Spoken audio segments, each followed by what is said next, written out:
Thank you. Obviously, it's honor and tradition for Georgia to be in the Sugar Bowl. I know our team and our university is really excited to play one of the New Year's Six bowl games. Our players have really ramped up practice since we came back from Christmas break. We've got a really great matchup with Texas, one of the premier programs in the country.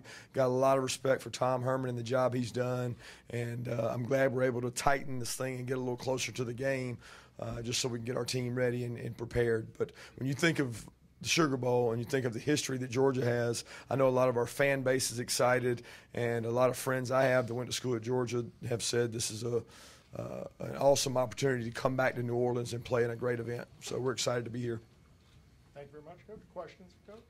Coach, I know you said you guys were excited to be here, and from awesome, so I haven't heard you say it. Yeah. Has there been any disappointment or any drop-off from not making the playoffs? You know, I don't think so. I think we addressed that right after the game. We understand that we didn't control the parts that we had to control to make that game, and we've moved on past it. I mean, certainly I think when you think about the playoffs and the 4 top teams in the country, you want to be part of that. Every one of our players would tell you that. But we also know the hurdle that's in front of us in Texas, a team that's got a great tradition, really good football team, plays in a really good conference. So we have a standard that we play to regardless of who we play, and we know we're playing a really good opponent, and our players are excited for that opportunity. This is one of the best bowls in the country. Justin Fields is on the plane with you. Can you talk about his status? And also, just the trend in quarterbacks, for want of a better word, impatience about them wanting to start, and you see this as an increasing trend in college football? Well, I don't think it's just impatience of quarterbacks not wanting to start. I think every kid on that plane wants to start if you ask them. So they all want that opportunity. The unfortunate thing about quarterback is only one of them can start. So it's not like where we have 6 defensive backs or 5 defensive backs or 4 defensive linemen. It's a very unique position. The only thing similar to it is the kicker, and he doesn't play very much anyway. So it's a unique situation. But Justin has practiced with us throughout the bowl. He's done a really good job of focusing on that and worrying about that. So he's been the game plan for him. He's the number 1 backup. Yeah, he's our number 2 quarterback going into the game. Absolutely.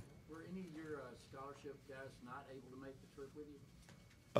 No, we've got everybody here. Everybody that practiced with us in bowl practice is with us. Coach, you mentioned that you admire everything that Tom Herman's been able to do with that Texas program. You've done across the field from him once before. What do you see, just from him as a coach, and maybe kind of expand on that a little bit more? Well, he's a tremendous leader. First of all, he's a really good offensive coach, but he's gone out and got a really exceptional defensive staff. They've been able to put a really good defense together. I think what he did at Houston in and of itself speaks for itself, and then he goes to Texas and he's turned it around. So he certainly has one of the premier programs to do that at, as far as recruiting to, one of the best states to recruit in the country. But he's done that well. And when you're at a place like that, which I know we both share some common situations in that we're one of the major universities in our state, and our states are really good at supplying great football players. But you still have to go out and sign them, develop them, and become a good football team, which he's been able to do at Texas. Kirby, we didn't get a chance to ask about, we didn't see Deandre Baker. Yeah. Where was he, and has he reconsidered at all playing in this game? Yeah, Deandre Baker is not going to play in this game. He has decided not to play in the game. That was a decision that he came to.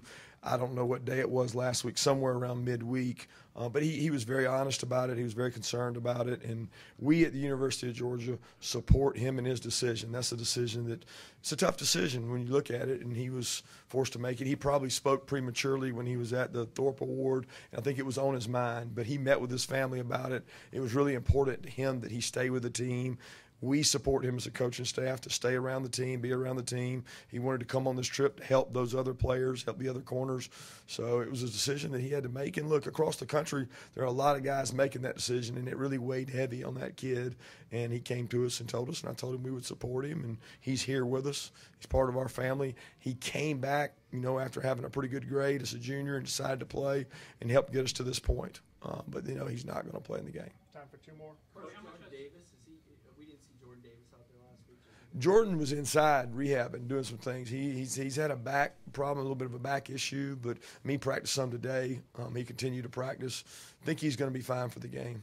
How much has Tyson Campbell grown with him stretch and practice? Obviously, you haven't seen him on the field as much.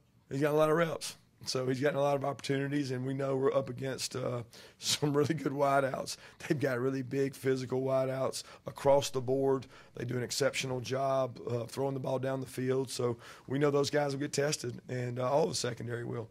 So we're trying to prepare them as much as we can. We're excited to be here, guys. We've got a great football program. We're an up-and-coming program when it comes to setting a standard. We want our kids to play to our standard, and that's our number one goal, is to play our best game in this game.